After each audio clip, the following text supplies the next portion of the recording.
All right, and we are live with the eighth and final 60-day novel challenge weekly live show, complete with your hosts Robert Smith, the Robert's eyebrows, and myself, Doug Lansborough. Don't think I They didn't do see those they do have a movements. mind of their own. Welcome everyone. As I said, this is the eighth and last of our weekly live shows for this challenge. I don't know how the last 2 months have gone by so quickly, but we are here to do what we've been doing during these shows for the last little bit, and that is talk a little bit about our writing, talk about how things are going, challenges we've run into, talk about this week's lesson content. And Robert, if I could get you, whilst I'm yapping here, to grab the link to this week's lesson, we can drop it in the chat there. But of course, we have a ton of time for Q&A. And I've mostly been joined by Hank and Abby for these shows, but it's awesome to have you on here, Robert, because though you don't do a lot of our shows, you do have so much writing knowledge because you get to see all the stuff that we make. You get to go over it all. You've been educated by Brandon Sanderson. You just bring a lot. So I'm excited to have you here with me. So how's your? It's Wednesday. I was gonna say Thursday. How's your Wednesday going, good sir? Going quite well. I'm Good. I'm looking forward to some time off. Looking forward to finishing the 50,000 word goal. I am 1,700 words away. Had kind of a crazy morning. I wanted to finish before this live stream if I could, but I also found that uh, I I write quite well after my son has gone to bed at night. That makes sense. So that is a good time for me. I can just sit down, I can focus. I don't have to think about or worry about anything else. So Awesome. it'll probably happen later tonight, but I will post in the community when it does happen, and then we can all celebrate together the fact that I don't have to destroy my entire project. Yeah. Awesome. And I think, if anything, that's worthy of giving us a thumbs up, of giving us a like here on this live stream before we get too much further. Or if you don't think that's worth it, just if you've gotten something out of this challenge, if you've learned something, if you've written a whole bunch of words during the last 60 days, we'd appreciate that like. It helps you to get us in front of other writers like yourself so we can spread the good word about writing, help people write their stories. But yeah, I am not quite as close to the goal as you, but yesterday really helped me with the marathon. Let me see real You got quick. over I am 5,000 at, words yesterday, right? yeah, yeah, which I thought was impressive, but then I saw some folks chatting during the sprint. Some people wrote like 11,000 words or 7,000 words. You guys are fantastic. You're absolutely crushing it. It's But crazy. I'm sitting at about 44,000 words. So I have Okay. about 1,700 words due each day, or at least today, but I got 2,500 today. So we'll see.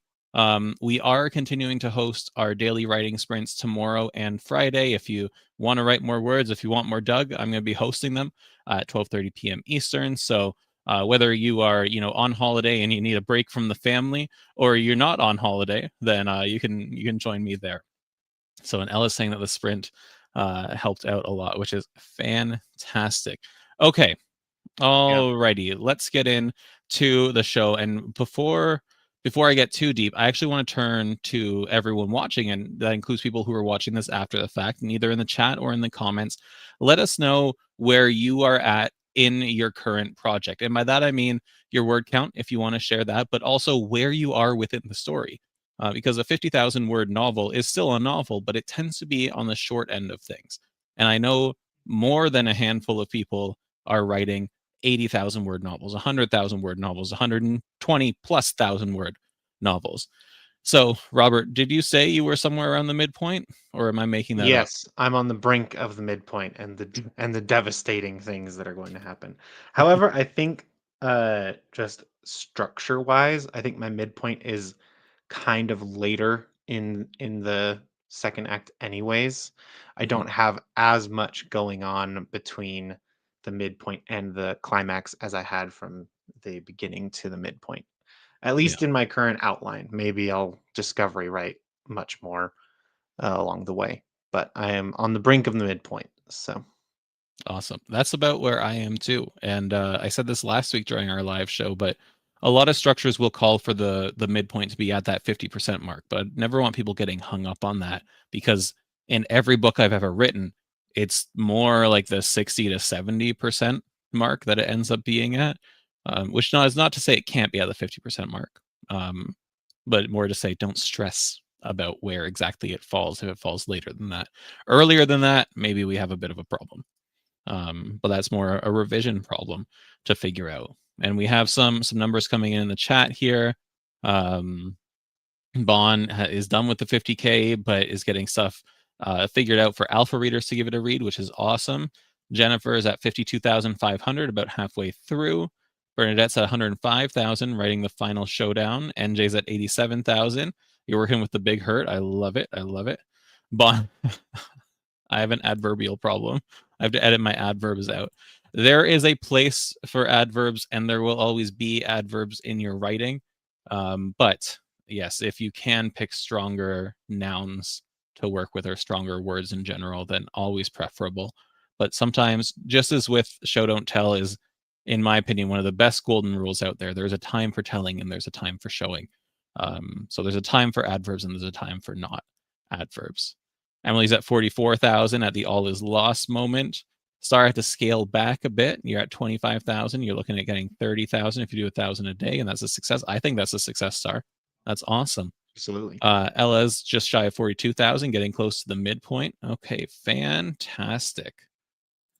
Okay, so one other thing before we get into talking about the content from this week's lesson, I want to also give folks a little bit of a nudge, because oftentimes you'll hear me and my fellow hosts here at Dabble say things like, be kind to yourself, work within your own bounds, and life comes before writing, right? I always say writing revolves around life, not the other way around. And that's all still true. Okay, all of those statements and ideas are true. However, I want to add a little caveat here, saying that this is the 60-day novel challenge. I think I said in one of the lessons, this isn't the 60-day novel walk in the park. This isn't the 60-day novel easy thing to do. It is a challenge. And so whether you've hit that 50,000 word mark or not, we have, after today, 4 days left in this challenge, right? If there is ever a time to push yourself to see just how much you are capable of, it is the next 4 days, within the confines of, you might have family over for Thanksgiving, you might be going somewhere for Thanksgiving, you might have to work 12 hours on Saturday or something like that. Within the confines and restrictions that life and other responsibilities have placed on you, now's the time to prove to yourself exactly how awesome of a writer you are and write as many words as you can. And I'm not just saying that because I need to do something like that to reach my 50,000 word goal. I'm saying it because I want you to prove this to yourself. Anything you want to add to that, Robert? Yeah, I mean, I think you do have to make the decision for yourself. But if you're sitting on the fence, if you're uh, if you're past 40,000 words, um, this is not perfect advice for everyone. But if you're close, I would just recommend that you tell the people around you, if you're, celebrating Thanksgiving here in America or whatever, tell the people around you that this is extremely important to you and that you need to make space for it if you can, and just push to the finish, because it'll be so much more meaningful and motivating to make it than to be close and not make it. And just hitting a goal, even though it's an arbitrary number, not entirely arbitrary. 50,000 words was set as a goal that would be difficult but achievable. And when you actually get past that point, then it is extremely motivating, and you prove to yourself that you can do it. So if you're close and you again, like if you have a 12-hour shift at work every day from now until the end of the month, then that's probably not good advice for you. But if you do have the space to do to just, do your own marathon again, maybe get in another 2 or 3,000 words in one day or something like that and just try and catch up. Like for me, I was trying to be ahead of Thanksgiving. So I was writing 2,500 to 3,000 words every day for the last, like 12 days or something like that. So I was really pushing. And this is the first time I'm going to win the challenge. First time I'm getting past 50,000. And it just feels so good. So, especially if you haven't done it before, like I hadn't ever done it before, and you're close, I would just say if you need a kick in the pants, if you need someone to tell you to just get over yourself and do it, then just get over yourself and do it. Doug, you're close enough. You can do it. No, I I know was saying you're I handling volunteered to all the be the live kick in the streams. pants. Yeah. I know you're handling the rest of the live streams and all that. But if I know Doug, Doug can certainly do it. So Yeah, and it's so easy to say, okay, this is good enough, right? You might be at like 42,000 words right now, and that means that you need 8,000 more words over the course of the next 4 days, so 2,000 words a day. That's not easy. And it's so simple to be like, okay, I'll aim for 45,000 words.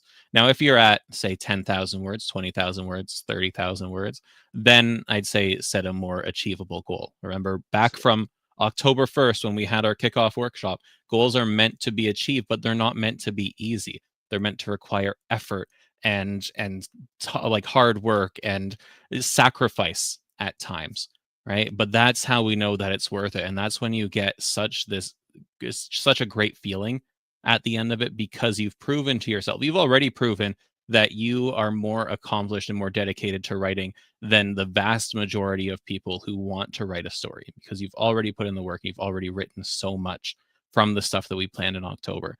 But now's a chance to prove to yourself that you can achieve a difficult task as well, and you don't settle for just enough when you can push yourself. Um, so yeah, a little tough loving from yes, Robert and Doug. yes. But I do just want to highlight again.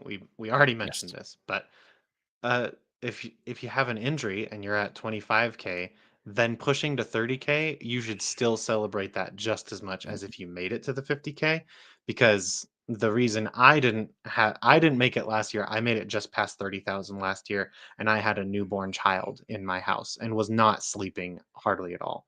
And so getting past 30,000 last year was a monumental achievement for me. Um, and I'm still proud of that. So I'm just saying, definitely take into account all of your circumstances. But if you're close and you're considering, like, oh, maybe I'll just not make it, just do it. You'll feel better if you do. Absolutely. Um, And to reward your hard work, I have to remind you, anyone who participated in the 60-day novel challenge can get 20% off a year of Dabble. And anyone who hits that 50,000 word mark in the month of November can get 40% off a year of Dabble. And if you find yourself over that 50,000 word mark by the end of the month, then you can head to that link there. That's our announcement page for the challenge. And pinned to the top, you'll find the form to fill out in order to get your 40% off. But if you want more than a year of Dabble, if you're like, oh, I've been having so much fun, Dabble's the best novel writing platform on the planet, and I want access to Dabble U Academy with Doug, then this Black Friday through Cyber Monday, this Monday through Friday, we're going to be offering 20% off lifetime access to Dabble, which includes all of Dabble's features and all the ones that will be added in the future, and access to Dabble U Academy, where we have 50 hours of workshop recordings, 5 courses for you to take, and we have more in the pipeline to be added. We have monthly workshops, weekly community events, office hours, a ton of fun stuff. But we'll have more information about that on Friday, because I'll be hosting the finale event at 2 p.m. Eastern, same time that this event started, just on Friday. So be sure to join me then, because we're going to talk about where we came from, all the work that we've put in. We're going to talk about next steps as well, and we'll talk more about that Black Friday offer. So let's dive into the lesson content from this week. And this week, if you watched the lesson or checked out the template for the 60-day novel challenge, you know that we were talking about the third act. Because if you're writing a 50,000 word book, then you'll be writing the third act this week if you're sticking to that daily goal. Now, most of us, as we found out from the beginning, not writing a 50,000 word book, we're aiming higher than that. So this will be helpful for you when you get to that third act, when you start writing it. But there are 3 beats to the third act traditionally. There is the pre-climax, also known as the crisis or the dark night of the soul. There is the climax, and then there is the resolution. And these are all the things that your story has been building up to this point, which make them very exciting. It means the tension is high, the stakes are through the roof, but it also means that this is the time where we start paying off everything that we have done throughout the story. And that starts with the pre-climax or the dark night of the soul. And I cannot tell you, Robert, how many times I typed out Dark Night of the Soul in the template or in resources for this year and wanted to put Night with a K because of the Batman movie. It was driving me absolutely bonkers the amount of times I needed to correct that. And Hey, I'm not look, that 100% confident it's not in there somewhere. that was that was the movie of our generation, to be fair. Yeah, So right? it is So, permanently burned in our brains. just like The Dark Knight, this is a very dreary, dramatic, edgy, dare I say, moment in your story. So I'm going to call it the pre-climax going forward. Um, but the pre-climax is it's a little bit like the midpoint, okay, where the midpoint is this scene where our protagonists are going forward and they're feeling more confident, and we humble them by reminding them exactly where their place is in the world, and it's not where they think it is, right? It's a few steps back from where they think it is. We knock them on their back, they're seeing stars, and they have to reorient themselves. The pre-climax is this reminder to your protagonists, who are now very proactive, right? After that midpoint, they decide to pursue potentially a new goal, but they are pursuing it. They are not reacting as much anymore. They are pushing forward. And as Hank said last week, Stu is happening to the book now rather than the book happening to Stu. The pre climax is that all hope is lost moment that precedes the climax, is the time where things are looking absolutely dire for your protagonist and they question whether or not they're going to be successful. This is the last time where we really get to deliver that gut punch to remind them, even though they've come so far, there's still this burning fatal flaw within them that threatens to derail everything. And so because that's the kind of blow that we're looking to deliver, we need to keep things like the lie and the big hurt in mind. And it's very common for a pre-climax scene or series of scenes to echo the big hurt, sometimes as like a mirror, sometimes more, metaphorical in its positioning, but it is something that digs at that lie, because throughout the story the lie has been losing its grip. It's clutched tighter. Sometimes it's reminded the protagonist why it keeps them safe in the first place, but the course of your story has shown your protagonist that there's another way, right? There's a life that they can lead, a mindset they can have that rejects the lie and accepts the new truth. This pre-climax is like the last ditch effort for the lie to really sink its fangs in before we get to the climax. um, so that's what I want you to think about when you're writing the pre-climax. I want you to focus on, how do we remind the protagonist or the characters about where they came from, about the fears and flaws that they had before that have been hampering them, and how do we make it as devastating as possible? Remember, we're authors, we're cruel. Robert, any thoughts on your pre-climax, or any thoughts on the pre-climax in general? Yeah, my favorite advice to give and that I've received on the pre-climax is to make it your character's fault in some way. Mhm. Because if it's just something that bad that happens to them, it doesn't hurt as much. But if they took a risk, then things turned out very poorly for them. Um, then it's much more impactful. And the example that comes to mind, minor spoilers for one of the best TV shows in the world, which is Avatar: The Last Airbender. Mhm, Um, mhm. but it's been out for a while, so if you haven't seen that show, maybe plug your ears for just a second. It's not even in HD. Like, it's in standard definition, at least the first book or first season. Yeah. But in that show, there is essentially there's this invasion of the Fire Nation that they have planned. And there comes a point when they realize that things might not be what they seem, that the enemies, the Fire Nation, might have known that they were coming, and the characters have to decide whether to proceed or to retreat, knowing that uh, that might, knowing that they might be running into a trap. What do they do? And they decide to proceed. And after they've decided to proceed, then the trap is sprung later, and it becomes very clear that they made the wrong decision. And there are consequences that don't affect the main characters directly, but affect all of the characters that put their trust in them specifically. Yeah. And that is a crushing moment. And so it's a great like 2 episode series, and that's kind of a little bit of a pre-climax to like the whole story arc. There's more stuff that happens in between that. Um, but you could argue that structurally, the stuff that happens between that moment and the very end of the show is just kind of the characters coming back to themselves and realizing their full potential before entering the final conflict kind of thing.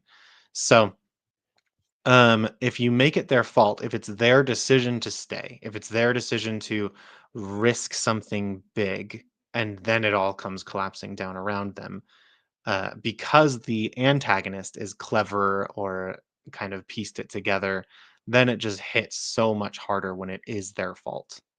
So, yeah. Absolutely. And I think that ties directly into this change that the protagonist goes through at the midpoint. Right? These beats don't exist in isolation. They're all connected to one another. And so the midpoint was a devastating moment, but it was that reminder that you aren't actually making the progress that you thought you are. But then they have that change. They say, we're going to have this agency, this proactivity. We're going to choose to go towards this. And that pre-climax, like you said, hits so much harder because they've chosen to do it now. Right. The midpoint was the result of them trying to stay afloat, trying to accomplish the goal despite everything else going on. Now they're choosing to do this. It would not happen if they had not made that choice, and the consequences are awful. Mhm. Great example. Thank you. Thank you for bringing that up. And I think a lot of other people are thankful you brought it up too, because we have so many Avatar fans in the chat, which we always knew that we had great people in the audience. So this just reinforces it. Do you have an idea for your pre-climax? Oh, yes. Yeah, I actually already wrote that. I love it. At least a portion of it. I know exactly what's going to happen. And it has all of the ingredients. So my character, that's why I'm excited about the midpoint, because the decision that my character makes in the midpoint leads to directly to the dark night of the soul, directly to the terrible consequences and the devastating scene that I have written.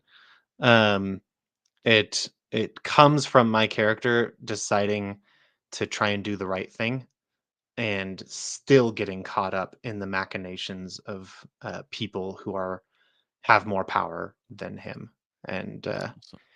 and he's made all these sacrifices, and everything comes crashing down around him, and it's great. It's I made myself cry with that scene, and I was like, that's how I know this is good. I love it. Star asked, did you end up running into the point where Dark Night of the Soul stopped registering as words? And honestly, yes. And even when I say it, I still think the K in there, but also it's almost become the amount of times I've written this term for like an article on Dabble or for the template or for a lesson or whatever, it always emerges as almost like a joke because it's so freaking dramatic. Like the audacity to call a story beat the Dark Night of the Soul is so beautifully dramatic. I adore it, but I also cringe a little bit anytime I see it. Unfortunately, NJ has to go, but thanks for swinging by, NJ. Okay, so after the pre-climax comes the climax, and this, I think everyone recognizes this term because this is something we've been taught, at least if you're in like North America or the UK or places where you study story structure in your like English class. The climax is what everything builds up to. It is the moment in the story that everything has been heading towards, and it's where the ultimate question of the story gets answered, right? And the climax is it's such a crucial moment, not just because it's exciting, not just because it's potentially like a big battle or what have you, big explosions and whatnot, um, and not just because the stakes are so high here. But if you've heard me on stream before, you've probably heard me say that the climax is the intersection of the internal and external conflict coming together for the last time. And most of the time, when people think about the climax, they think about the external conflict only. They think about the hero going to fight the evil king or the dragon, right? They think about going to blow up the Death Star. I forget what the generator thing is called inside of it, but they go to blow up the Death Star. These are climactic moments, and they're so exciting. But if you only have an exciting event as your climax, it will be fun to read, but it's going to be hollow as heck. Okay. So that's where the intersection comes in. And where this like nugget of truth that I want you to just embed in your writer brain and never let float away is the external conflict cannot be resolved in the climax unless the internal conflict of the protagonist is resolved as well. And that could be a positive resolution, it could be a negative one if you're writing a negative arc, but one cannot happen without the other. And it's the external one that eventually forces that resolution of the internal one, and the resolution of the internal one that allows the resolution of the external one.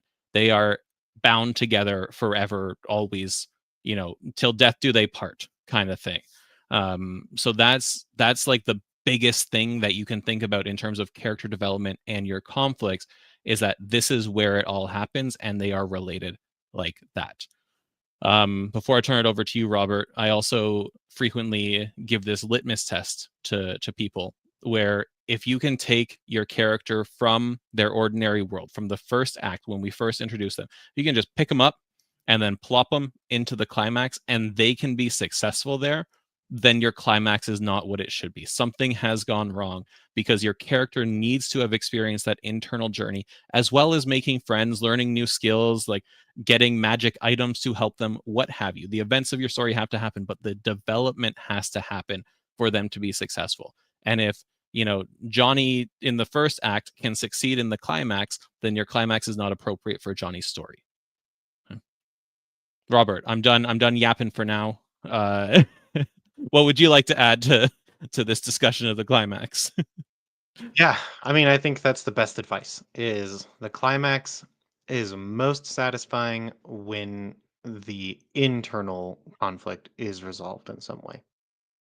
Yeah. Um, and I don't know if there's much more to add, honestly. Like, I just think that is the big key. A big flashy fight is only interesting. I mean, there has to be stakes. I will say that. So make sure that your conflict is not just a big flashy fight, but that there are stakes, that your character is struggling for. Um, and the stakes can be, if you're writing epic fantasy, it can be the world will be destroyed. It can also be, if you're writing romance, they're fighting for their relationship. They just really, they're trying to make this whole crazy thing work. Um, so just make sure that the stakes align with that internal conflict, and it's going to be satisfying. It's going to feel really good to have that moment of success. And then the other interesting thing, uh, if you guys have ever heard of the framework, we've talked about it before, but there's this framework of when you're writing a story, uh, this is done in like improv acting, but when you're writing a story, you can sometimes think, uh, that as you proceed in a story, you ask a question, uh, does the character do this? They set out to do this, do they succeed? And then the answer should always be yes, but, or no, and. I So like if they that. do succeed, there is a caveat. Something else is a problem about that success. Um, and if they don't succeed, there should be additional challenges because they did not succeed. So that raises the stakes of the story.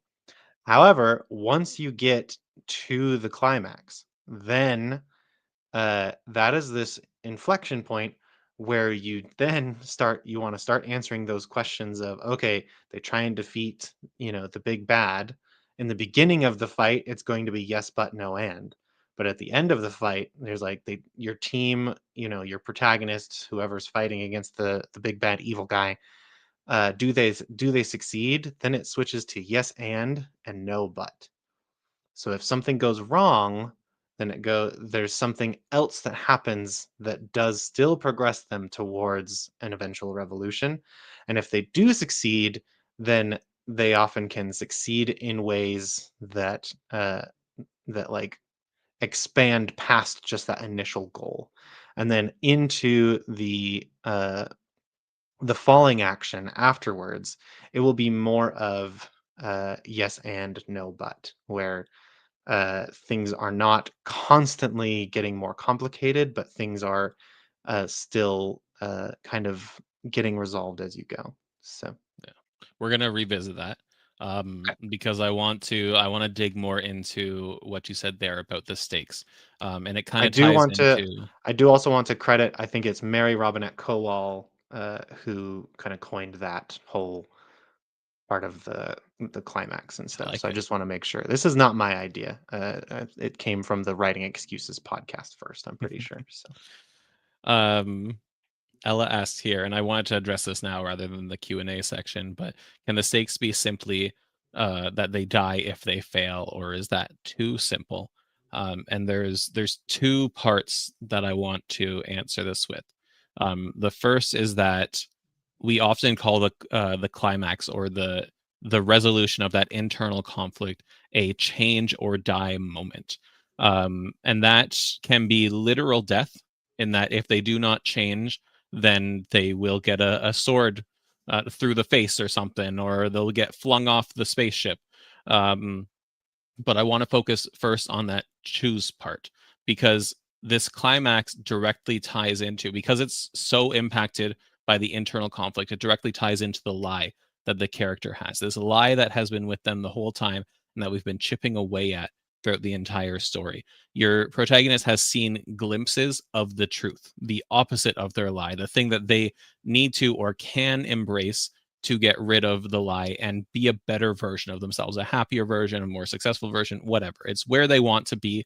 And in most stories with a moral ascending arc, which is like 95% of stories that we write, they will embrace the truth in the climax. So that's this choose or die moment. They have to choose to finally let go of the lie and embrace the truth, or they die, right? They have to resolve the internal conflict to resolve the external conflict. They have to choose to let go of the lie and embrace the truth to be successful.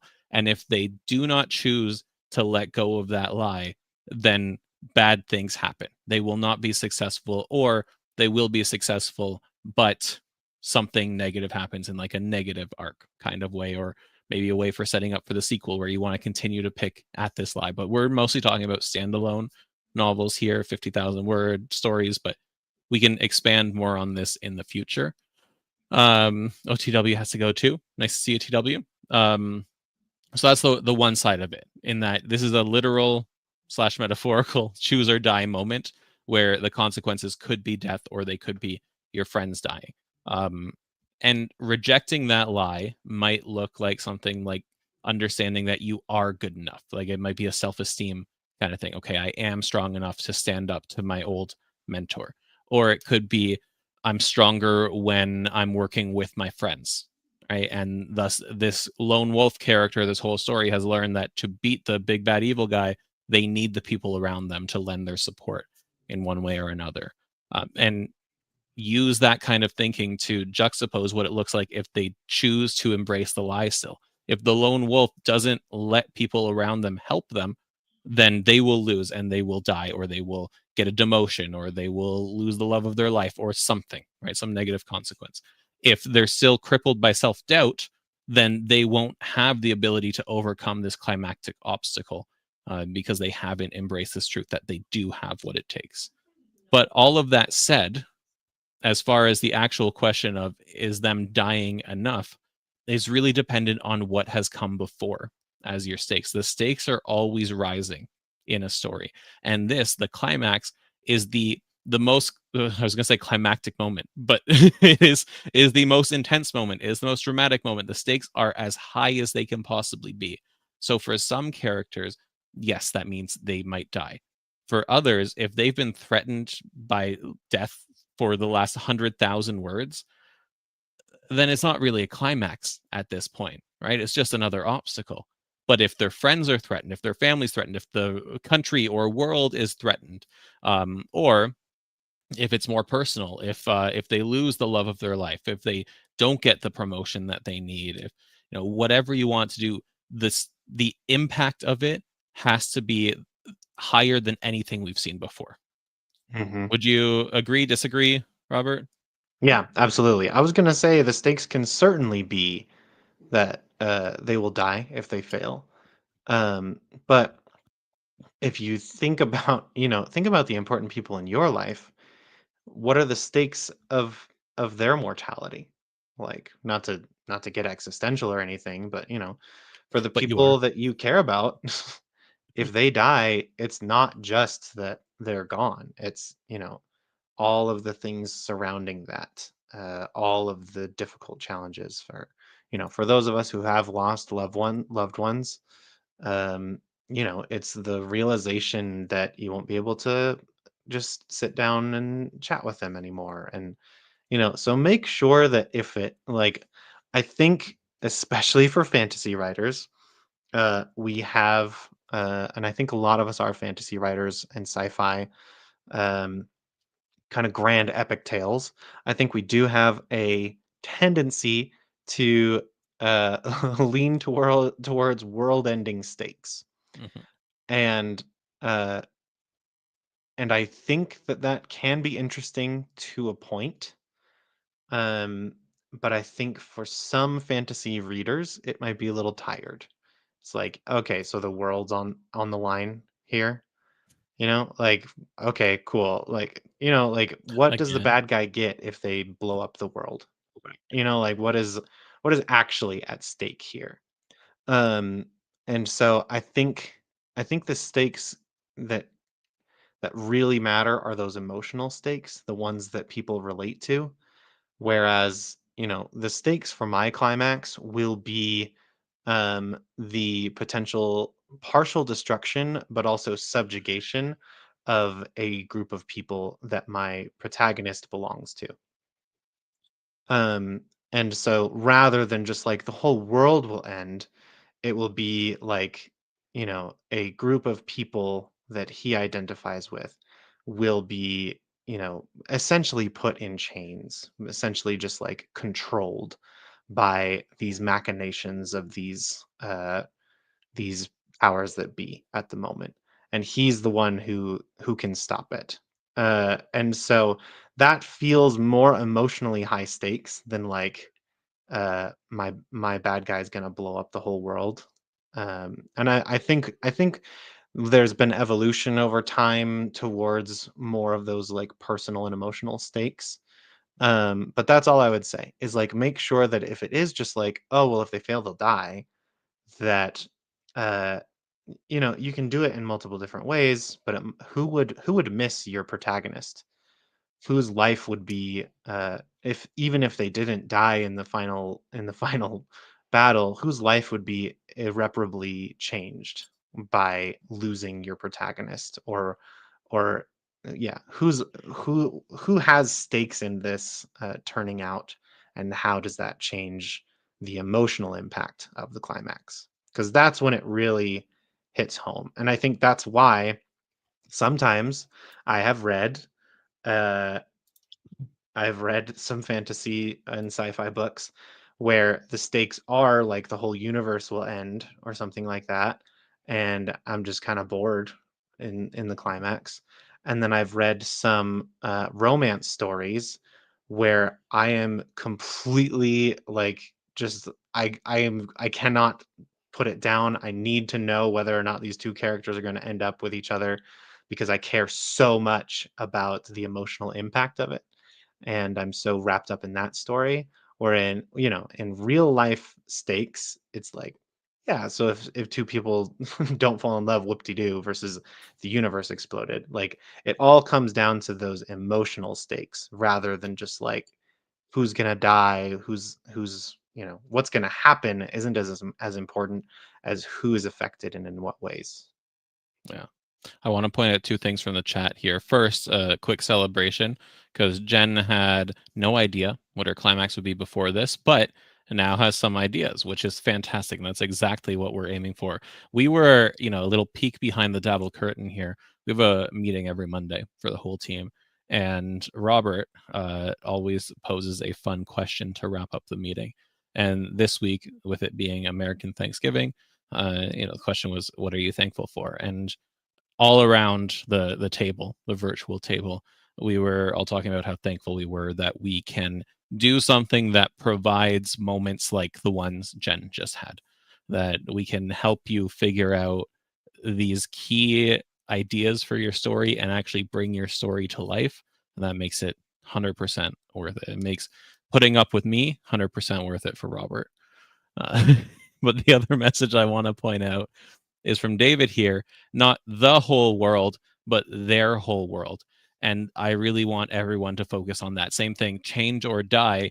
Die does not necessarily mean death, it means what could be the most devastating thing to them. So it could be that the entire world is at risk, but the other 7 billion people out there don't matter as much as the person's partner or as their kid or as their best friend or whatever.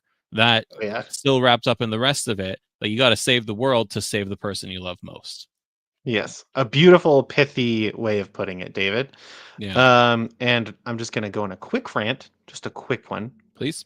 because I saw again, I'm spoiling stuff, so warning, spoilers for the final, what is it called? The Final Reckoning. I think it's the very last Mission Impossible film. Um, Have I even seen that one yet? I don't know. I think it was Let me just like, turn my volume down. yeah. Again, it's a very impressive film. There's lots of crazy scenes, but I couldn't buy the stakes because essentially, an AI is going to blow up the world because reasons, I guess. And like it felt like an hour of the 2.5 hour movie was dedicated to trying to sell me, the audience, this idea that Ethan Hunt is the only one who can solve this problem. And, the AI is like getting control of all of the nuclear warheads in the world. And they have it on this big like map showing all of the countries that have been hacked by the AI. And I just couldn't get behind it because I'm like, have we really built a system? I'm not saying that nuclear warheads are a good thing in any way. However, I do know for a fact that like every single one of those systems has like 14 ways to turn it off manually.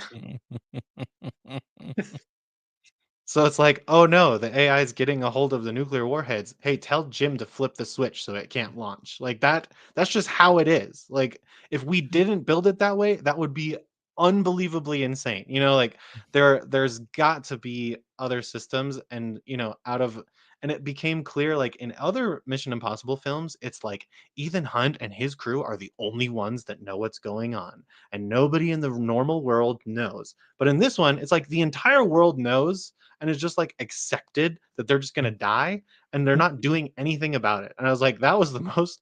I was like, of the 7 billion people on Earth, like everyone gives up except Ethan Hunt in this scenario where they literally have days. They have days to come up with a solution.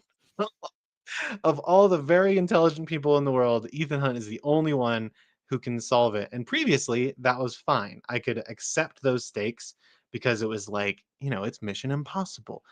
They're the only ones that know this is going on, and they don't want the whole world to know because then there's going to be panic. It'll make the mission more difficult. But in that one, it was just like they raised the stakes so high that in my mind, they jumped the shark and made it. Made it unbelievable, in my opinion. So, Well, you just sound like a hater. Uh, yeah, I guess so. I need to watch Uh, it. But Yeah, I'll be looking out for it's that good. now. It's a good movie. Like, I don't regret watching it, but the Mhm. stakes were difficult to believe. As Berlin said, "I love the final reckoning so much, but yeah, that part was annoying." It was a little like, "Really? There's no one else that can solve this for us in any way possible?" But yeah. um, Ella also says here, one of the reasons it's hard for me to get into action movies, because most of it's like that, not enough emotional tensions and reasoning. And I think that's a nice reminder for everyone that you should be focusing on the emotional impact of things. We've talked about scene and sequel before. We've talked about the lie, the internal conflict, and whatnot. But even like I'm writing an episodic urban fantasy, and you can't have too much character development in an episodic book because you'll just run out of development to have. And you need to think about different ways to use the stakes. So the emotional impact I'm going for in mine in the climax is that this friend that my character has made, who also hunts monsters, their family was abducted by the clowns that they're hunting. And so the stakes are high, not only because people's lives are in danger, but because our protagonist, who's normally like distances herself from other people, has actually come to like this new person, and now something important to them is at risk, right? If I was writing like a trilogy, then I'd do something a little more personal for this character. But you got to think about like what have the stakes been before this? How do we make the stakes reasonable, and how do we deliver the emotional side of those stakes as well? Um, David saying they'll only jump the shark if Tom Cruise can do it. All right. So, yes, the climax. The climax is that intersection point of conflicts. The climax is that change or die moment. The climax is the has the highest stakes. Is the thing that everything has been leading up to. It's the payoff for everything leading up to this point as well. And then it happens. The climax is usually one scene. There can be stuff that builds up to the climax, but the actual climax itself, that resolution of conflicts, is generally one scene.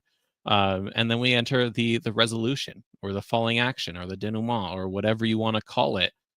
It is the period after the climax where you wrap things up in your story, and it doesn't have to be as neat and tidy as that sounds. It doesn't have to be as peaceful as that sounds, but it can be. It's really up to you.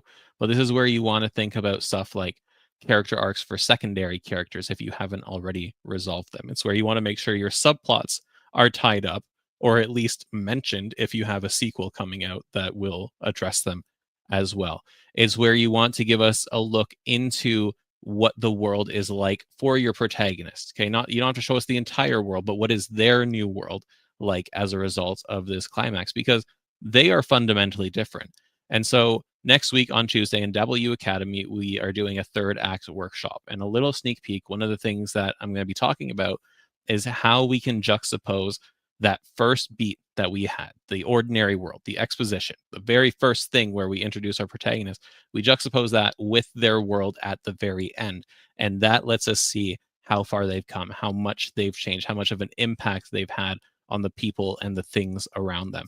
It doesn't have to be a full circle moment. It can be if you're following something like the hero's journey or is it the story circle? Is it Dan Harmon's story circle? Um, which are largely the same thing. But like Bilbo leaves the Shire, goes on adventures, comes back to the Shire. The Shire is still the same. He's different, though. That could be a possibility, but it could also be that your character just establishes their new normal. They have the truth now, right? Or in some stories, maybe a different lie, but generally they have the truth that has replaced the lie. And the lie is the thing that formed that ordinary world to begin with. So, what does their world look like now that the lie is no longer in the picture? Or what does it start to look like as they start to form it after the climax has happened?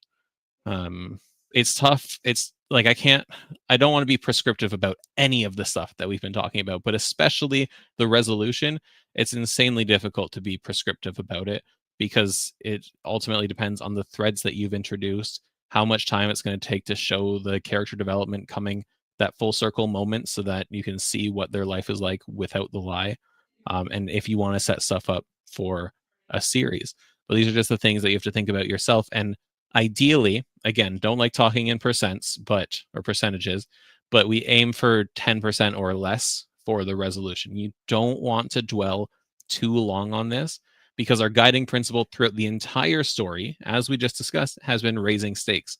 And in the resolution, you are not raising the stakes anymore. You might have something that throws a wrench in everything for that sequel, but we're not introducing new conflict that won't be resolved in the next book. We're not introducing new potential character arcs if we don't have something coming. If you're writing the end of a series or a standalone book, you are just wrapping things up and establishing what things are like. And that is interesting and it's important. But if you spend too long on it, it gets boring. It slows right down, and there's no real point to it after a certain extent. Robert, good sir, some guy, your turn. Yeah, I think the same advice that is given for scenes, where generally you want to get in late and out early, applies to the story as a whole. You know, the like and I'm guilty of this as well, but this was advice that Brandon Sanderson in his You're on a class. first name basis. Yeah, my good buddy Brandy Sandy Pants. Um but he gave this advice of like especially with newer authors, they will often write a scene or a chapter until their character goes to sleep. And that can be a perfectly good way to end a scene, especially if it's, a late night discussion of something. But usually, like you can just assume you don't have to say, and then they went to sleep, like you don't have to get right up to that point where there's like this clear moment of like fade to black and then say and the next day, you can just end at the point pretty close after the point of highest tension in the chapter, and then in the next chapter, if time has passed, just tell the reader that time has passed. And so it's the same deal with your falling action. uh, you want to get out early. You don't want to, you know, you can have epilogues if you're a fantasy writer, maybe that fits. Um, but I don't know.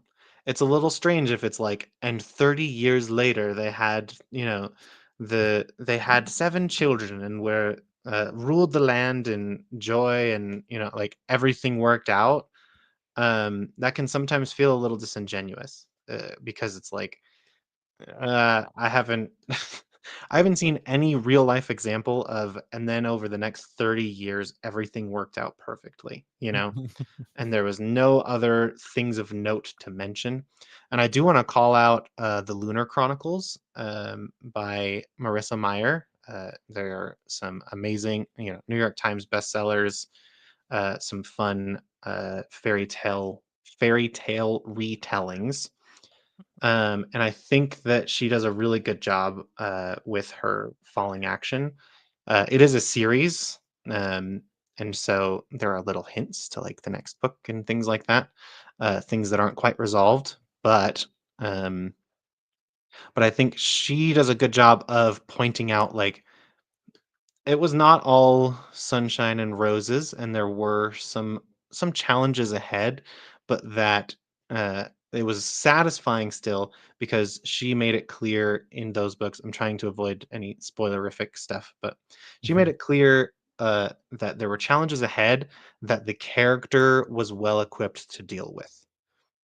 Not perfectly equipped, but well equipped. Like you trusted that the character could solve those problems without you having to join them on that tale, if that made sense. So, I want to point out that you want to be careful about spoilers for a book that was published in 2012 through 2015, according to my Google search. But for the most recent Mission Impossible movie that came out last year, just you're drop like, that. no, here's how it ends. Look, I had a rant to drop, okay? And it's just a movie. It's different when it's a book series. We're talking about authors. The movie you can watch on a streaming service at this point, and you'll be done in 2.5 hours. But if somebody's like, I've been wanting to read that, and it's like a 50-hour experience, I definitely don't want. um, to tack on to that, one of the things that I've encouraged everyone to be asking themselves as they plan things and as they write things is why? Why does this matter to the character, but also to the reader? And that is never more important than in the resolution because there's so much potential to just add stuff that doesn't matter. To the, for the next 30 years, everything was fine. Okay, who cares? That shouldn't be included in the story. Just cut before that. Um, I was gonna say they went for shawarma, like that post credit thing in the Avengers that is funny when they actually go for shawarma works because it's a cute little vignette in a post credit scene. If they had included that at the end of the actual movie itself, it would have felt dumb. It would have felt out of place and unsatisfying. Okay, so think about that. It's giving who asked, exactly as Ella says. Who asked? You need to think about what your reader cares about and why they care about it. Um, but I also want to touch on epilogues for a second because Robert, you mentioned them there, and Bernadette says if I do an epilogue, it'll be a dark foreshadowing of the next book and short. We talked about prologues both in W Academy and in a previous weekly show, I believe, or maybe it was Office Hours. I can't remember. Anyway, epilogues are just like prologues in that you have to be mindful that a large portion of your audience is not going to read them because they don't consider it part of the story because technically it is not actually part of the story. It is supplementary information that cannot be critical to the story. It can only complement the story. So if you are going to write an epilogue, bear that in mind, but also ask yourself the question of why. Why does it matter? Who cares about this information to make it worthwhile? That's all I have to say about epilogues before, I go off and make people think I don't like epilogues because I do. They just need to be done well. Sorry. My elitism as an author is coming out, but movies are a beautiful form of art, and I apologize. I didn't mean to degrade their value in any way. What he meant was it's just Mission Impossible. Exactly. That is kind of what I meant, a little bit. I do love a Mission Impossible film, don't get me wrong. I do love a silly, goofy explosions and everything is going crazy kind of film. Because But yeah, here I we watched are. We movies are. in the early 2000s. That was like half the movies coming out in the early 2000s.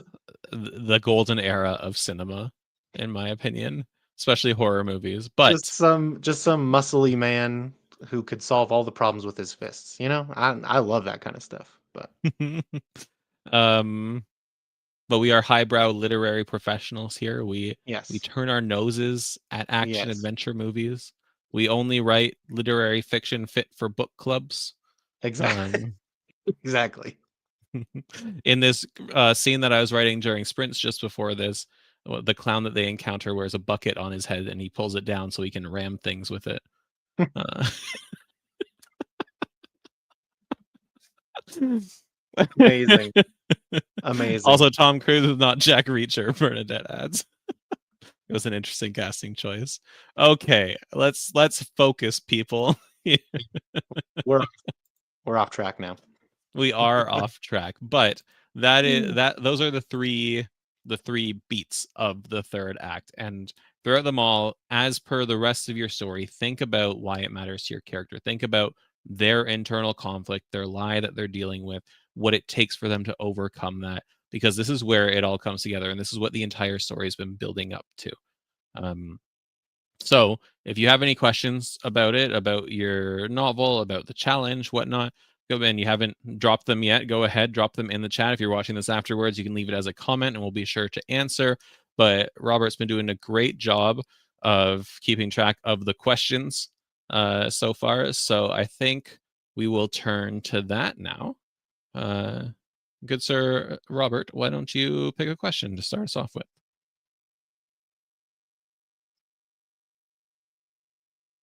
Uh, NJ, I know is no longer here, but I think this is a good question. So when writing it, and hopefully NJ, you watch this afterwards, but when writing a series, how do you know when to end each book? It's a good question. And it's funny because I've written or am writing 1, 2, 3 series now, all of them very different. And I've honestly never once struggled with what is this installment going to be? Where is it going to end? Because I think there's different ways that you can tackle writing a series. So for me, I always like to know what the series is about. What's the actual story I'm trying to tell over the course of the series? And then you break it up into different things that have to happen for that to work out. And from there, I refine them down into what that story might be for that thing to happen, for that milestone, or for that beat, you might say. Um, and that's when you kind of layer on the character development side of it too, and that's when you talk about internal conflict and journeys and whatnot. um so how do you know when to end each book is, for me, a combination of two different factors. It's what do you have to resolve for the external conflict that spans the entire series, what must be resolved in this book, and then how do you tie that into some kind of development or internal journey, and internal conflict for the protagonist that makes sense for their larger journey. Because one of the hardest parts about writing a series is that this internal conflict that they're dealing with spans the entire thing, and it changes. It might alter itself, it might present differently. There's going to be forward and backward progress throughout your series. And that's where you have to figure out, where does that forward or negative progress or that change in their internal conflict coincide with the milestones that I need to hit for the larger external conflict. And that's where you generally get your book from. And as we discussed today, the climax is the resolution of those things for the book.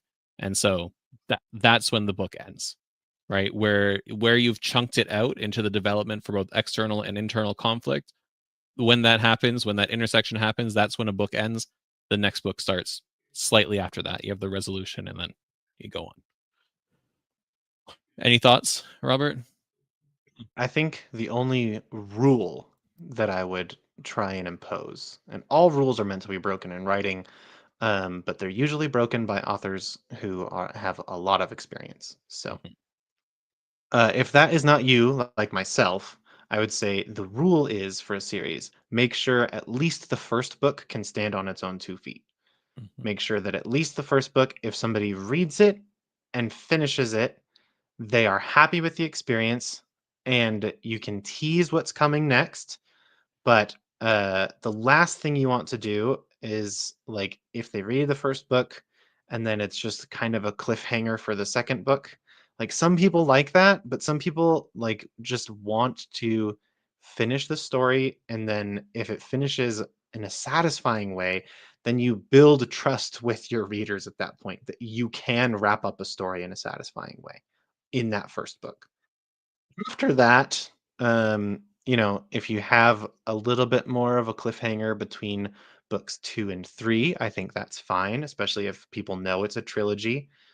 You still want it to stand on its own 2 feet, but you can also just make it clear that, like, the big stuff is happening in the next book. But I would say for the first book, that first ending is really important to tell your readers that you know how to end a story in a satisfying way. And then after that, you can kind of lean a little bit further into the cliffhanger side of things if you know that you have, a 3 book series or a 5 book series or whatever. But that first book is really important to build that rapport with your readers to make sure that they're just not going to be strung along every book and every step of the way. You still want to have that climax, what like Doug was saying, where there is a satisfying conclusion and satisfying growth for your characters in some way. But I'd say in that first book, if you can, then I would recommend that it ends in a satisfying way as a standalone read with sequel potential, and then after that you can go from there. So, mhm. um, and yeah, that's not perfect advice for everyone, but I think it's good advice for earlier, journeyman writers is the term that I like. So. Which is the nature of advice. Like we'll dish out stuff up here that will apply to like 98% of people, but there's always going to be that 2% case where you might have to tweak it a little bit or think about it a little bit differently. I'd also add that when you're writing a series in the books beyond the first book, um, there's a real risk of not having enough forward progress in the series itself. That you cut too thin of a cross section in that larger story, where what you tell over 100,000 or 150,000 words doesn't actually have enough impact on the other stuff going on that you're actually trying to tell throughout the entire series. So just make sure that there is enough momentum or forward progress as you're defining each book, as you're planning it and writing it. Awesome. Awesome. Awesome. Okay. Do you want to pick another one? Yeah, just in relation to that, I'm glad this helped, Zarintha. Because yeah, it's tough. It's like there's lots of different ways to end a book often, especially if you're writing a series. There's still lots of things going on. It's not just like and they lived happily ever after. So, but I would say that like yeah, just try and let it be its own book all by itself and then continue the story at the beginning. You can at the beginning of a second book, you can drop your readers straight into the action. Like you can get right into it. They already know the characters. You can almost jump directly into the inciting incident because they showed up for more. And if they showed up for more, then you can drop them pretty much right into the thick of it. So, yeah. There All is. right. So, yes, sorry, I just want to add on to here using a personal example because it might help. But yesterday for the W Academy newsletter, I sent out that I messed up the initial ending of my debut novel, and it was only saved thanks to some beta reader uh, feedback. And what I originally had was my protagonist goes to this city run by demons, meets up with friends and allies, and then they dethrone or defeat the demon running the city. But along the way, they learned that there was a an even worse baddie, kind of pulling the strings. And so I had like 3 chapters at the end of it where they're like, okay, we accomplished this. Let's go deal with the actual threat. And then they went and did that, and I resolved it in those 3 chapters. And the beta reader feedback was, Doug, what the heck are you doing? These 3 chapters are not nearly enough time, and it doesn't make sense with the rest of the story. The whole thing was pursuing this one goal, and you're just dropping this on us. And so I'm like, okay, fine. Well informed and well intentioned beta reader to me, a debut Fine. author, like, fine. So I took those 3 chapters and I made them their own book as a sequel. And that made my first book end in such a way that we feel accomplished because we have dethroned this demon in charge. We've liberated this city. And then in the last chapter, once I've already done some resolution, the last chapter is my main character going towards this new war. And what's nice about that, not to toot my own horn, because I absolutely despise tooting my own horn. What's He nice never about does it. that, I never do it. uh, but what's nice about that is that that can be its own standalone story. The reader could never read another book that I write in that series and be like, that was satisfying because they had an objective, they did it, and I can imagine what happens next. But then other people will be like, okay, this is really exciting. We're going to face a bigger threat now. And so book 2 starts with my main character in that war that they were going off to in the middle of a bloody fight, duking it out with some demons. And that just stands alone, but direct tie-in where, as you said just now, Robert, we throw them right into it. I don't need to spend too much time establishing things. Afterwards, I take some time to breathe to establish what has happened in the brief time between books. But it gives you that potential as long as you do it right the first time. Absolutely. Yeah, I think Ella brought up a good point here, which is when you're writing book 2, you don't have to introduce them to the characters, the world, all of that grunt work happened in act 1 of your first book. Yeah, And you can meet new characters and you can establish new cool world building elements, but you don't have to do all of the buy-in that you have to do in a first book. You still have to do a little bit of it. You definitely have to make it believable that the characters will continue on in this quest somehow, right? But yeah, you could just spend less words and less time on that stuff when you're writing a second book, kind of thing. yeah. So But to Bernadette's question here, you can't. I dropped my fun pencil. You you can't just completely skip a recap. It does not, it shouldn't be an explicit recap, but this is where we leverage our show don't tell abilities. So One of the characters in my dark fantasy series is a super speedy boy. He's very fast, right? And instead of saying, "Oh, that's our super speedy fast boy," I show him being fast in the fight that happens at the very beginning. A lot more engaging, but we still get that recap.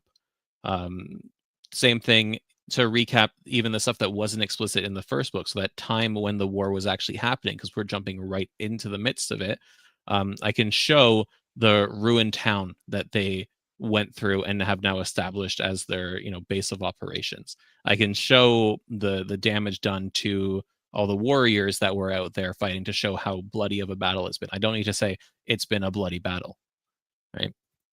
I also want to point out Bond saying, "What if your reader picks up book 2 first?" And then Ella says, "Then they're wrong." Um, I had someone. I was interviewed on TV once for my books, and the interviewer read my book 2 before my book 1, and she did not have a problem with it. She's like, "It felt great to me." I'm like, "Well, thank you, but never do that again to me." Don't do that. But it is it's satisfying in a way that you again don't explicitly recap stuff in the second book. There's a time for telling. There is a time where you can just say this is what has happened or this is the case. But more you want to naturally show these things through actions and dialogue and elements of your world and whatnot. And if you can do that to a degree that someone who hasn't read your first book can read your second and still understand what the heck's going on, I think you get 2 thumbs up from me. So, Yeah, absolutely. It's too bad that NJ wasn't here for the question because that was a long answer. So, yeah. um, but I feel like that was very good. Hopefully, if you're writing a series, you've got some clarity on that. So, Yeah. okay, I'm gonna pick the next one if that's okay, because I have a absolutely. relatively quick answer for it. Ella asking for a negative arc. Would it be that they know it's a lie in the climax, but they choose to follow it? I'm confused on how to write the climax around a negative arc. And so, two things that I want to point out. First, in January in W Academy, we are going to have 2 workshops. The first one about designing character arcs, and the second one, slightly smaller, about negative character arcs specifically. So, be sure to tune in for that. And if you aren't a member of W Academy, you can get access with that lifetime discount or through Dabble Premium with the discounts for participating in the challenge or winning the challenge. And I don't think I'm overstepping here, Robert. And you tell me when I'm saying now's a great time to get in on the Academy with premium access because it may not always be one and the same. Hmm. Because there's a lot of stuff in premium for you to get access to. But that's what's coming in January. The second way for me to shrug off actually answering this in detail is that we have an excellent article about it written by our very own Abby Werdeman. That's Abby with an I.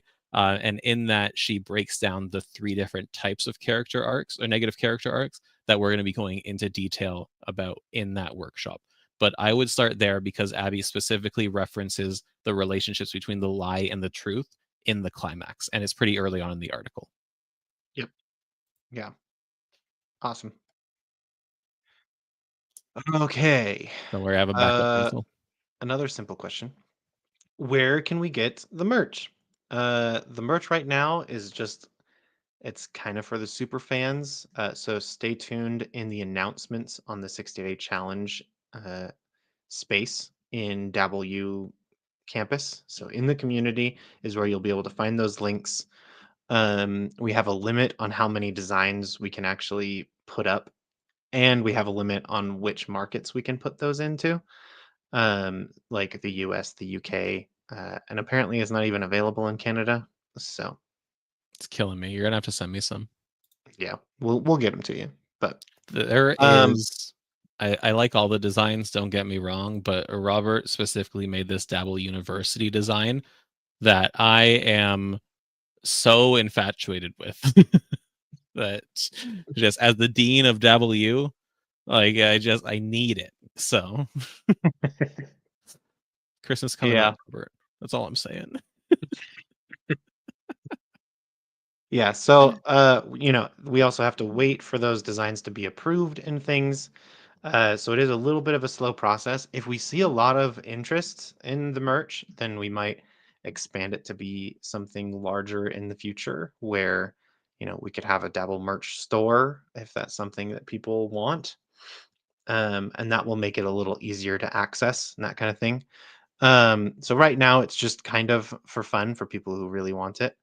Um, but yeah, so hopefully that answers your question. Right now, just keep an eye out in the community. Abby will be putting up posts with links on where you can get different merch. So She posted it just a little bit ago, like served for US and UK only, and only for some of the merchandise, but it's in the announcement thread. And yes, I agree. Crime against all Canadians. All right. You can pick the next one too. That was too easy. all right. Oh yeah, this is the winner's tee. I'll take this link and I'll put it in the chat real fast.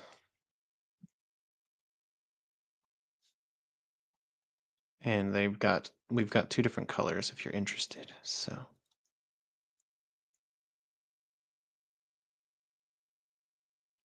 it's taking forever. All right, let's the link will hopefully get posted there eventually. Okay. How many words / pages in a chapter average for a fantasy novel? I have some right now pre-edited there that are 20 pages. I got a link for another article. Actually, I think this one's by Abby as well. Which goes over how many scenes should be in a chapter, and it's a general guideline, and it tells you, what's in a scene, what's in a chapter, and whatnot. But for it is genre specific, and I'd even argue it's subgenre specific as well. Epic fantasy readers will be a lot more okay with like a 4,000, 5,000 word chapter than an urban fantasy reader who wants a punchier 2,000 or 2,500 word chapter. But that's not to say you can't have 4,000 word chapters in urban fantasy or 2,000 word chapters in epic fantasy. The more important thing is, what is your chapter accomplishing? And when you figure out what you need to accomplish in the chapter, then the word count kind of dictates itself because stuff just needs to happen. There are times where you can be too quick about it or where you can be too verbose about it. But generally, first, in terms of the 60-day novel challenge, that's a revision problem, right? We're drafting quickly right now, so that's not something we need to stress about too much. But you'll start looking at things like show don't tell and descriptive writing and ways to engage your reader in your scene when you're trying to brush up your prose, when you're trying to make it better. And that's what's going to more dictate how many words you have, because the structure of your chapter is whatever it needs to be to accomplish the thing that you want to accomplish with the chapter. I think the only other thing I want to add is that it may be it may be that you are adding too much stuff into your chapter for that thing to be accomplished. And so if that's the case, if you're unhappy with a 20-page chapter, which is not uncommon for the genre, for the record, it's not the most common, but it's not unheard of. It may be that the actual thing you want to accomplish in that chapter is reliant on another thing being accomplished. And so you break it up into two.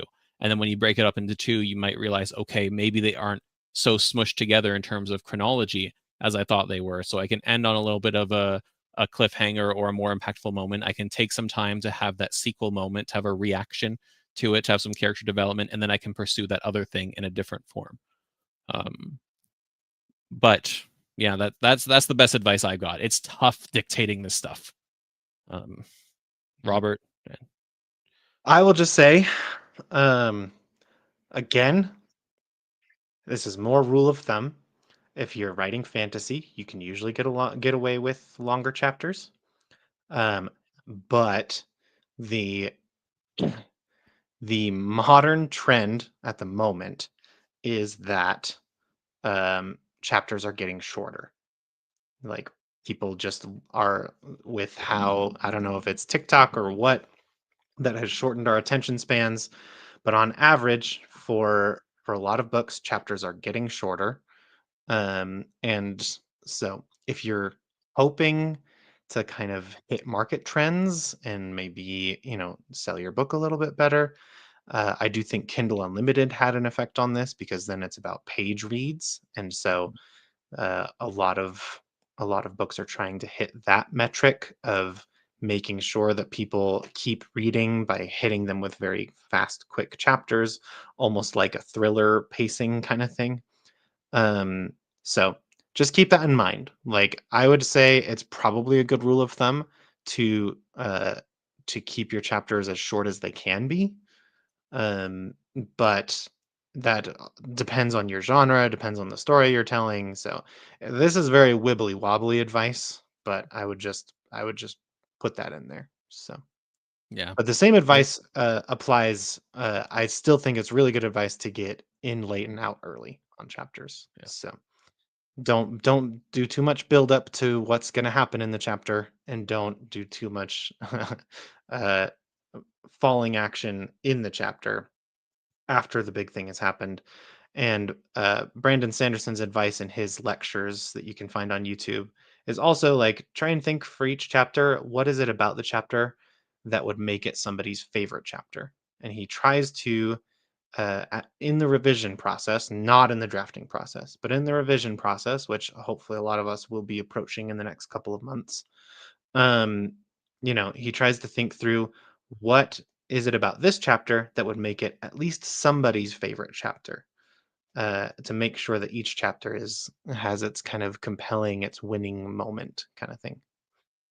Which is funny because in the second Mistborn book, there were certainly chapters that were so far from my favorite chapters when we were talking about how what's his face is dressing or how unkingly he's feeling. Like, brother, get me to the magic. Unnecessary jab at Brandy. Uh, um, the something I want to add here. Two things I want to add. First, Berlin's saying that your chapters are 10 to 20 pages long with a crying emoji face. That's perfectly fine. I think that's very normal. Um, I think the bigger writing faux pas for me is a very, very short chapter. And I say that with an asterisk because there are some writers who will have like a one-page chapter and they'll do it effectively and it fits the vibes of their story and whatnot.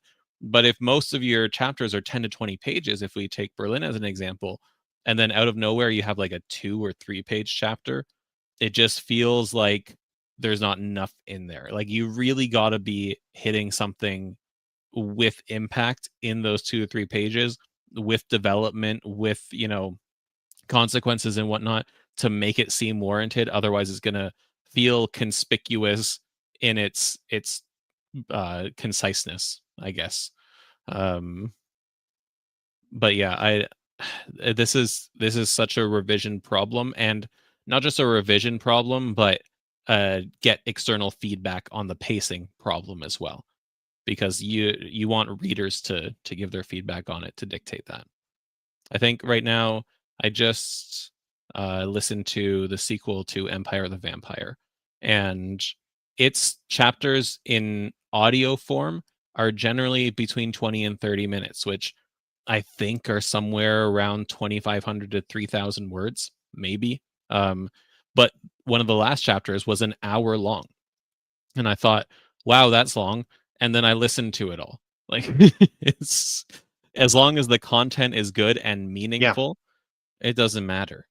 Mhm. Um, but that is also something you want to think about these days as well, is audiobook.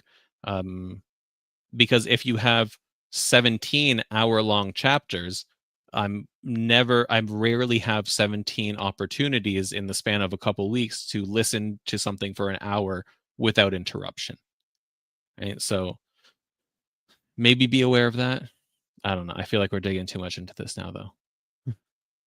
And by we, I If you mean want to me. go really into the weeds, this is just something to look up for people who are like, because chapters are just kind of arbitrary. Like the story is happening, and there are different conventions for different genres. Um, but like Doug said, make sure that it's good. If you want to get really into the weeds, you can look into what's called French scenes, which is a French scene is anytime a new character enters the scene, it's a different scene. And anytime there's a location change, there's a different scene.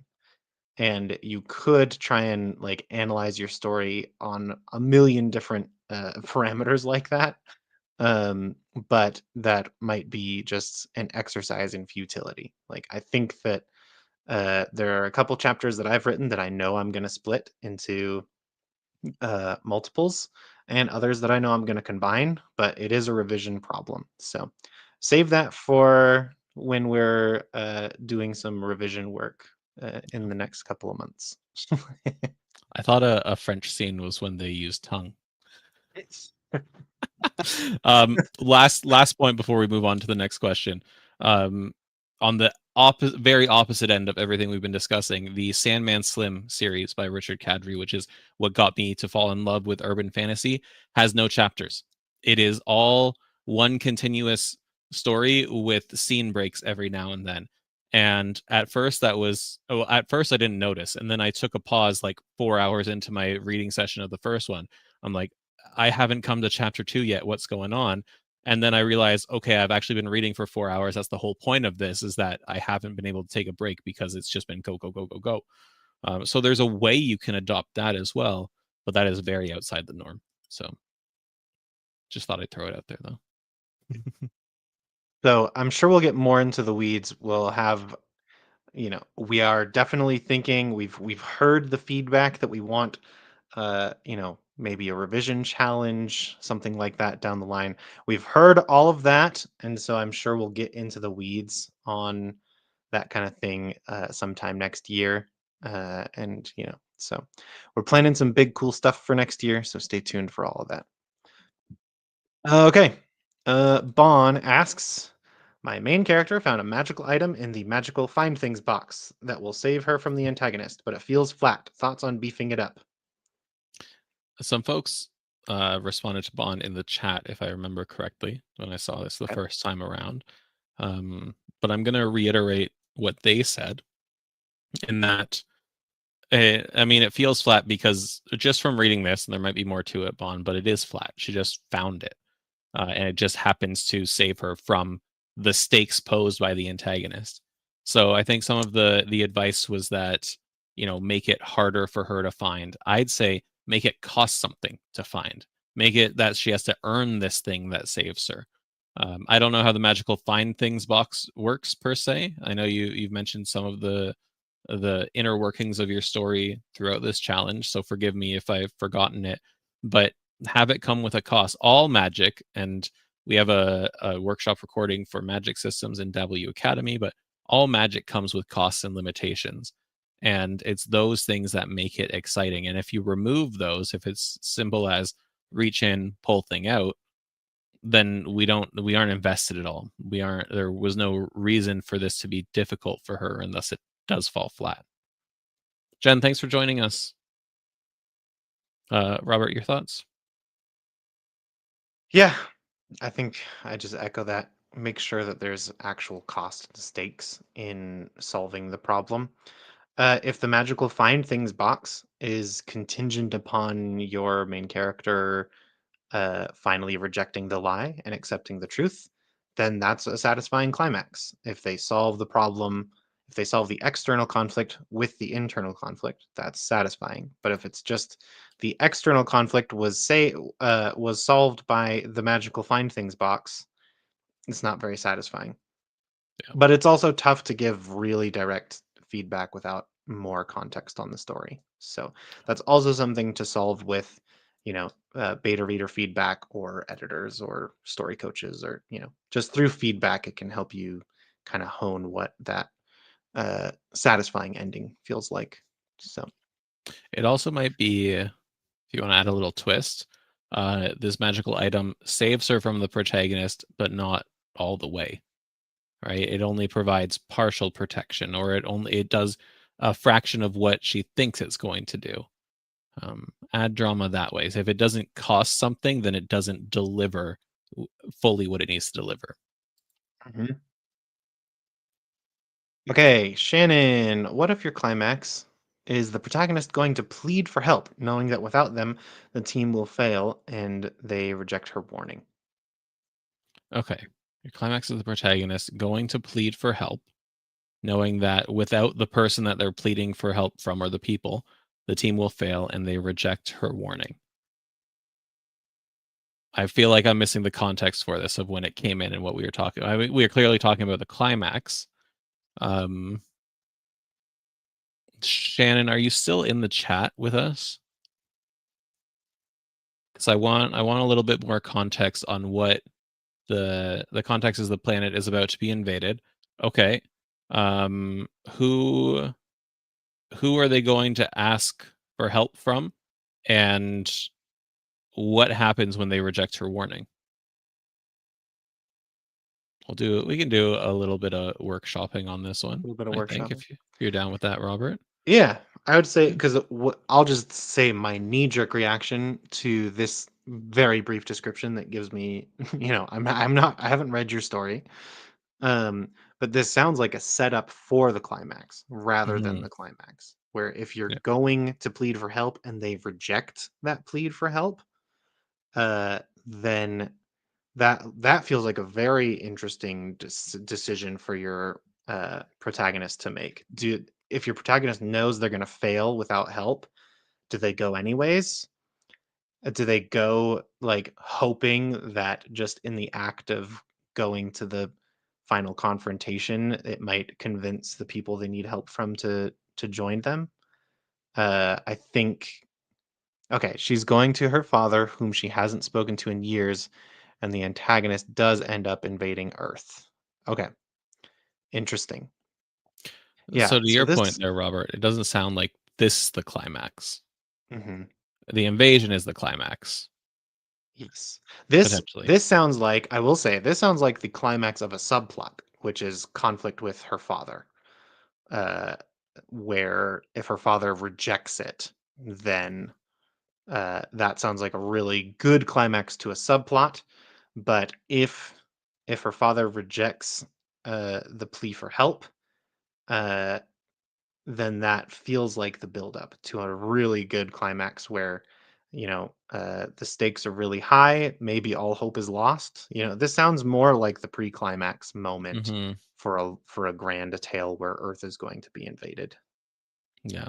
And then I would argue what's more important is that coming out of this rejection, how does she react, specifically in terms of her lie and that development, and then how do you combine that into the climax to make it more relevant?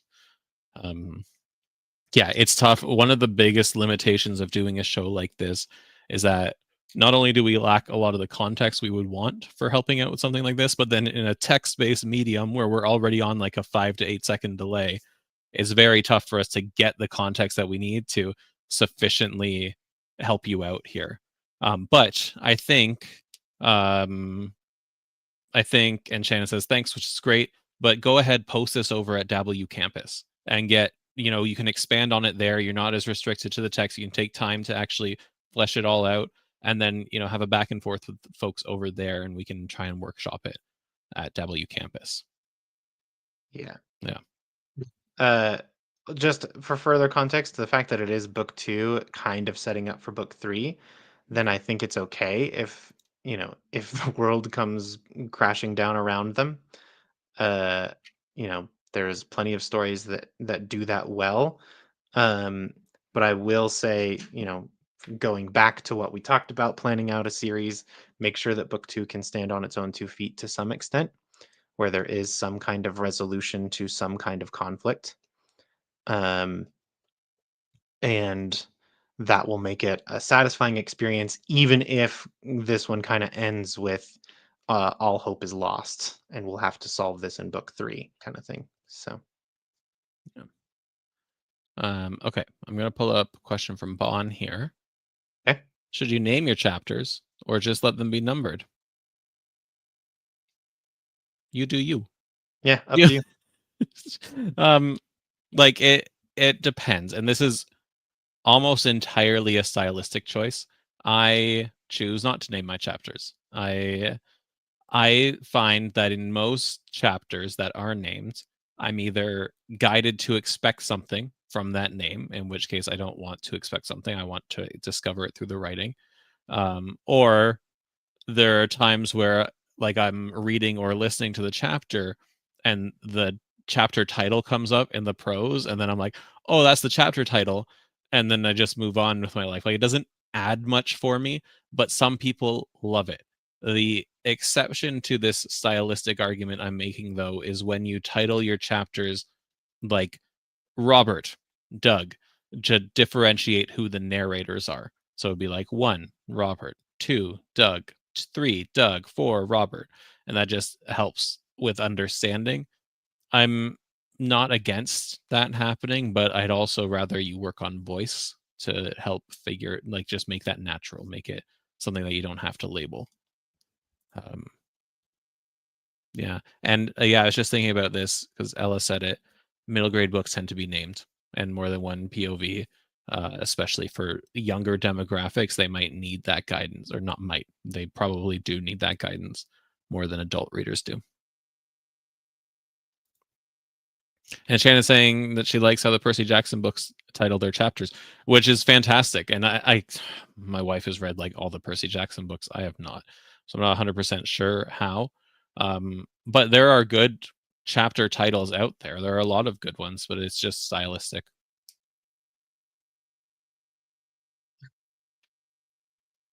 You can All right. experiment with both. Yeah.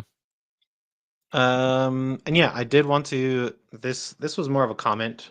Um, but I had some thoughts on it. So I just nailed down my antagonist's big lie. It wasn't what I thought it was. Also realized that if he gets what he wants, then that lie becomes truth, and he has no idea that it will. Yeah. So I will say that in my drafting of this story, I have also like my character's big lie has changed and adjusted. And it's not like way off what I was thinking, but it has changed a little bit, which will change kind of how the climax plays out and all of that stuff. Um, and my two thoughts are this. Number one, this is also advice from Brandon Sanderson in his lectures. But if something like this, that big changes during your story, keep writing as if the everything you've written before is already fixed. So if there is an adjustment where you realize, oh, actually, this character would be doing this, or this character cares more about this than I thought, and you realize, oh, well, that will change chapters 1 through 7 in these ways, just keep writing as if chapters 1 through 7 were perfect. And that will help you because if you go back and you rewrite, and I think for Zarintha, I think you are in the having written this draft a bunch of times, if I'm remembering correctly. Um, I could be misremembering. I can't remember. Um, but it you can fall into a trap of you realize that chapter 17 is going to change everything about chapters 1 through 7. So you go back and fix chapters 1 through 7. But then you get back to chapter 19 and you realize, oh, actually, well, that it would work better the other way. And then so you go back and change it all back. And it just, you can tie yourself in knots and lose all progress and momentum. And then you just feel like all you're doing is rewriting chapters 1 through 7. And that can kill your story. And so you have to be careful with these big changes to make sure that you just keep going as if like and then if it sticks and it really lands well later, like my brief little change on what the big lie is, um then by the end of the story, I'll know if it sticks. By the climax, I'll know if that is a satisfying resolution, if it's a satisfying change in my character, and then I can go back and fix all the rest in the revision phase. But I would just definitely say if something like this happens, which it has happened to me in this draft that I'm writing, just keep writing as if the rest is fixed. And also, this is totally normal. Like, it's totally normal in the drafting process to realize, oh, this is what my character cares about. And it's usually not going to be a huge monumental shift, but little changes always happen in the drafting process. So, yeah, like just make sure that you're keeping to the story you're trying to tell. Um, but just know that that's pretty normal, that there will be changes along the way. I want to, if I can add something here, throughout the 60-day novel challenge, when we were doing a lot of our character work in October and thinking about the big hurt and the lie and internal conflict and the journey that they go on, we focused on the protagonist specifically because your protagonist needs this kind of stuff for you to have a story to tell effectively, to tell a good story. Um, and because we're limited to 50,000 words for our novel, or we're aiming for that, um, there's not a lot of room for much else going on in there. One or two subplots maybe, but the main focus is the protagonist. When you don't have those restrictions, the big hurt and the lie are something that you can apply to any important secondary character. And that especially includes the antagonist. There's a reason the antagonist is acting that the way that they are. And that often boils down to some kind of trauma or painful event in their past that has formed this lie that they believe to be true. And that's how they go and experience the world. And then when you have stuff like that, for the protagonist specifically, then you have potential for redemption arcs like Zuko in The Last Airbender. You have potential for more corruption arcs where they kind of dial in on that line, embrace it, and become more powerful as a result.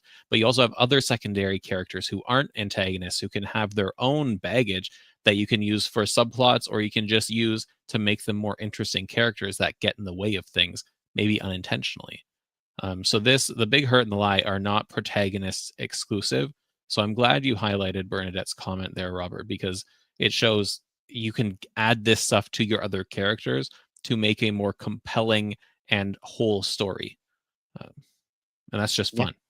It's just because Yep. why pick on the protagonist when you can pick on all of them?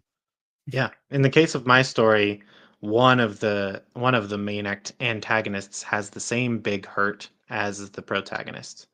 It's the same huge fire that broke out in their part of the city. Um, and my protagonist was much younger when it happened, and the antagonist was older and is they're still dealing with that hurt, but in very different ways. And so it's just fun. It's just fun. Yeah, It's it a is good time, you know?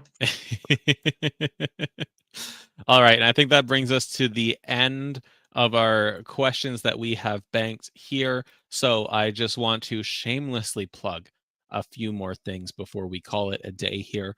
First, our finale show on Friday. I'll be here at 2 p.m. Eastern, the same time that this stream started. And we're going to be talking about how the challenge went. We're going to be talking about our wins and our struggles. We're going to be talking about what to do next in terms of revising your novel or continuing the effort to finish your first draft if you have more words to write.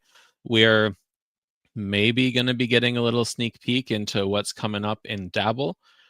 So be sure to tune in for that because we have some awesome things coming in 2026.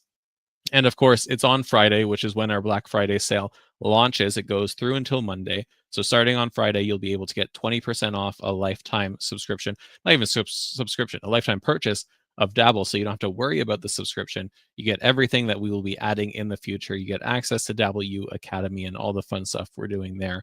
So it'll be 20% off Friday through Monday. But another reminder, if you've been participating in the 60-day novel challenge and you've been trying out Dabble and you realize, like I did before I started working here, that it is the best novel writing tool out there, you can get that 20% off for a year for participating, 40% off for reaching the 50,000 words this month of November.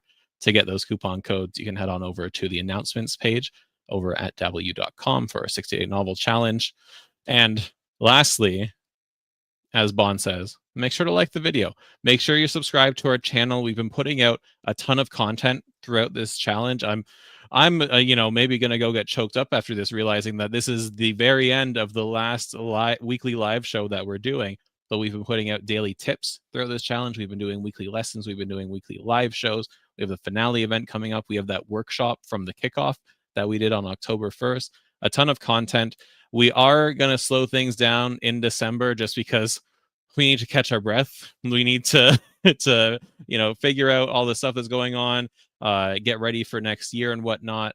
But then come the new year, we're going to be adding some more what we consider to be truly valuable content here on YouTube that I think you'll really like. So make sure you're subscribed. Give us that thumbs up so YouTube says, hey, these guys are pretty cool. And Robert, thanks for joining me up here today for the last weekly live show. Oh, absolutely. Such a lovely time with such lovely people. Yeah, it's excellent. All right, everyone. Thanks for joining us. We'll see you later. See you tomorrow for sprints, and then sprints and the finale show on Friday.